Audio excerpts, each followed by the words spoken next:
जय मिथिला जय मैथिली सब गोटा के प्रणाम करे छी। आइ मूँगफली के टिक्की बनबै छी तऽ ओहिके लेल मूँगफली भूजि लेलहुँ बढ़िया से। एकटा मूँगफली चेक कऽ के देखलिए तऽ छिलका उठे छलै तऽ ओकरा ठंडा कऽ के और छिलका हाथ से रगड़ि रगड़ि के या कपड़ा में दऽ के रगड़ि रगड़ि के उठा लेलहुँ हैं और एकरा फटकि लेलहुँ। फटकि के नपलहुँ हैं 1 बाटी भेल। तब एकरा एकटा थाला में राखि के ओहि बाटी से 1 बाटी गुड़ लऽ लै छी।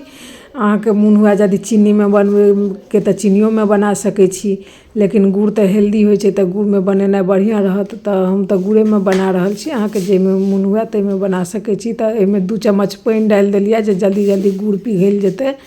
आ एहिमे 1 तार 2 तार के चाशनी के जरूरत नहीं रहे छै, से हम आगू देखबै छी जे की करबाक अछि। तऽ एहिमे 1 चम्मच घी डालि देलिए जे मतलब शाइन करतै टिक्की बढ़िया लगै छै।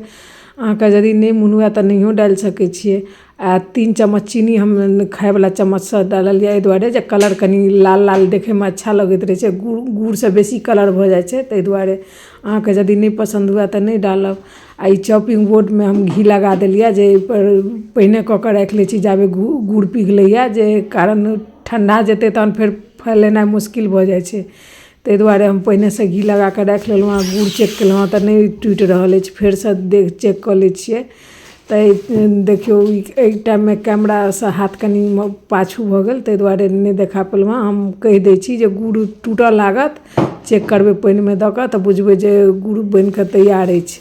एहि स्टेज पर अहाँ मूँगफली के पूरा अथी जे रखने छी से अहाँ डालि सकै छियै। तऽ देखियौ ई तऽ देखा नहीं पेने छी। तऽ आब एहिमे गुड़ तैयार अछि। आब एहिमे डालि दियौ जतेक मूँगफली छलै से सबटा डालि के बढ़िया से मिक्स कऽ दियौ। अहाँ चाही तऽ इस स्टेज पर गैस के बंदो कऽ सकै छियै, यदि अहाँ से गैस जरैत में नहीं सम्हरै तऽ। आ नहीं तऽ एकदम धीमी कऽ के बढ़िया से मिक्स कऽ लियौ। नहीं तऽ की छै एखन ठंडा के मौसम छै ना, बहुत जल्दी ठंडा भऽ जाइ छै। आ कनी हम इलायची पाउडर डालि देलिए जे कनी स्वाद बढ़िया होतै, ताहि दुआरे।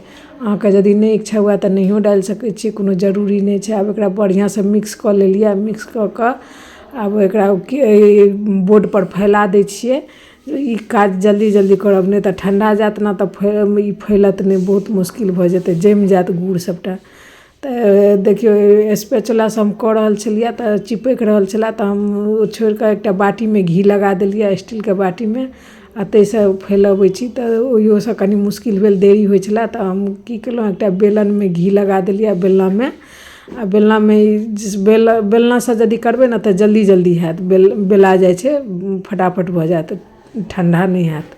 तऽ बेलना में घी लगा के हम एकरा बढ़िया से चारू तरफ से ठीक करैत साइज करैत बेल लेलहुँ हैं। आ कनी गरमे में अथी चक्कू से नहीं तऽ छोलनिए से अहाँके लग जे हुए ताहि से अथी चिन्ह लगा देबै, जे मतलब काटि के छोड़ि देबै जे कटै में असुविधा नहीं हैत, ठंडा हैत तऽ।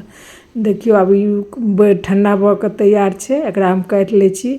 और अहाँ सबके वीडियो यदि हमर नीक लागत तऽ लाइक सब्सक्राइब जरूर से करब। Thank U.